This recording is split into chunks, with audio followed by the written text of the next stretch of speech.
Coming up on today's episode of Technoid, I will be spending this entire episode dedicated to giving my final predictions on the Apple October event, which is tomorrow. I will give you basically what I believe is going to happen in my opinion, and usually my predictions are pretty terrible, so I'm about as equivalent to the ham sandwich, but if you want to see me get some stuff wrong, stay tuned.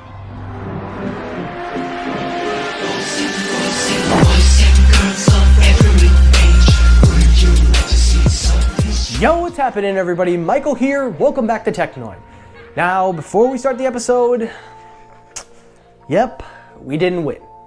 Yes, I knew the Lakers were gonna win, and I definitely knew it was gonna do it for Kobe. But you know what, guys? I'm not mad. I'm not mad at all because the truth is, this team, Miami, they surprised me this year. In what was supposed to be a rebuild year for us, we exceeded all expectations. Owning the All-Star season, then when the bubble started, we basically dominated in the playoffs. And the fact that we were able to push a Game 6 with the Lakers, and Jimmy Butler playing probably some of the best that he's ever played in his career, I think that's a win. We are the Eastern Conference champions, and you know what? I'm more than happy with that. Now, it would have been nice to have seen the ring, but you know what? We'll come back strong next year, and most of all, we'll definitely be better. So congratulations to the Lakers. You guys definitely deserved it. You did it for Kobe, so hashtag for Kobe. But make no mistake, to my Miami, I'm proud of you guys. I'm really proud, and we'll be back next year.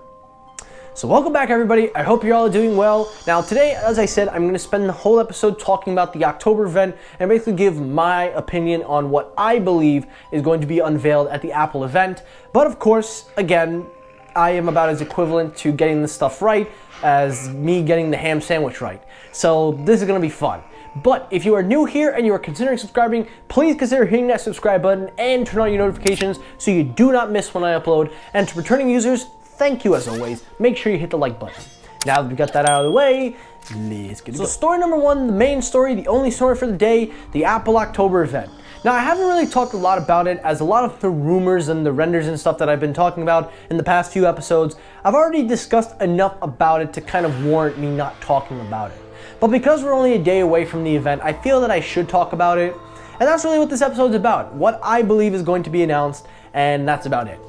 So for starters, let's discuss a couple of things. Number one, my predictions video is of course based on the final current rumors that are released today, not by anything last minute, just by what we have, the knowledge we have to go by. I'm using all of the sources, John Prosser, Ming-Chi Kuo, whoever else you want to go, but regardless, I'm basically compiling my personal list of what I think we're gonna see.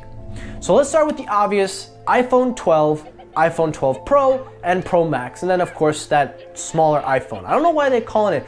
Some people are saying it's going to be called the iPhone 12 mini, which I don't think sounds cool. But then you got the iPhone 12. I think they should just do the iPhone 12 and 12 Max, have the iPhone 12 separate, and then the Pro and the Pro Max. I do believe that the iPhone 12 Pro and Pro Max are going to utilize two 5G frequencies, sub-6 and millimeter wave. Both of those phones will have a starting configuration of 128 gigabytes, and most of all, the price will probably be the same. Now, as for the 12 and 12 Max, I personally believe we will see 64 gigabytes as a starting configuration. Those two phones will use sub-6, and I believe the price will be $749 and $899 or $849, depending on how Apple does this. Now, a lot of people are saying that these iPhones, and according to John, there's going to be no 120 Hz display on the Pro and Pro Max, and the reason why is because of battery issues.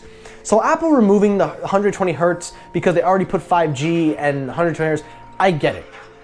So I'm not really gonna flip, but I would argue to Apple maybe consider doing a 90 Hertz, but I guess at this point it's really too late to ask them to do anything. But I think at this point 60 Hertz is really kind of gone. I think at this point, I know a lot of people don't care about Hertz, and I know a lot of you don't even care, but look at it this way.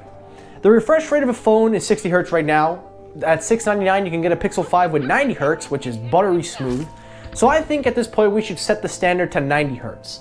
Now, being Apple, they don't want to have the display be automatically 120 Hz, but regardless of that, I still believe that the iPhone should have been 90 Hz, but you know what? It is what it is. Now, of course, they will be using the Qualcomm modems. I wouldn't be surprised if they used the X55 and the X60 in the Pro and Pro Max, and the X55 in the 12 and the 12 Max, or the 12 mini, whatever they're going to call that thing. But that's kind of what I think of the iPhone. I really also think they're going to push ultra wideband. They're really making a big fuss with ultra wideband, the U1 technology that they have in their iPhone, not linking it to 5G, but who knows, maybe they do. But speaking of ultra wideband, let's discuss that HomePod Mini. Now, I've already discussed my reason why I want to see this. I think it's going to happen because not only will it be sold properly, but I also think that announcing the HomePod Mini, but obviously putting pre-orders up, will probably help them to elevate the sales. But it's also being told that it is a hub for ultra wideband, which is a technology that I think is something that Apple can definitely utilize with in terms of connectivity, with AirTags and other things. Speaking of AirTags, I do not believe we're going to see AirTags. Once again, I don't believe it. Again, according to Jon Prosser, he says it seems like they're not entirely ready. Maybe they'll release it later on. But if they do release it, I definitely will be surprised. I definitely think that's something to be looked out for. And of course, the last one, the AirPod Studios, do not expect that to be shown. Not because it won't be shown, not because I don't think it won't be shown, but again, it doesn't seem like it's ready. So maybe they'll announce it later on and then we'll get pre-orders in December. But a couple of side things also, I do believe we'll probably get the announcement of the iPad Air being able to be ready to ship. I also believe we'll get some software updates, maybe Mac OS, maybe some HomePod OS. And that's really about it for the Apple event. Now again, I always like to reiterate everything that I say every single year. I think every YouTuber has finally caught on by now. But if you are an Apple fan or just a tech fan and you go into this event thinking everything that everybody's talked about is exactly going to happen, let me give you the best advice anyone's ever told me, and I said it for 3 years in a row, so I'm gonna say it again. Take your expectations from here and set them to here, all the way down to the floor. The reason is because if something doesn't go your way, you won't be disappointed. But of course, many people fail to do that still. And that's for today's episode of Technoid. Again, a quick but simple, straight to the point episode. I really hope you guys enjoyed this. Now again, this was all my opinion mixed in with everything that we've heard. I know a lot of people probably are not gonna like this type of video, but you know what? It is what it is. But if you like the video, hit the like button. If you dislike the video, hit the dislike button. That helps circulate my videos as well. As always, everybody, thank you so much for watching. Take care, everybody. I hope you have a great rest of your day. Stay safe, everybody. Have a great day, and peace.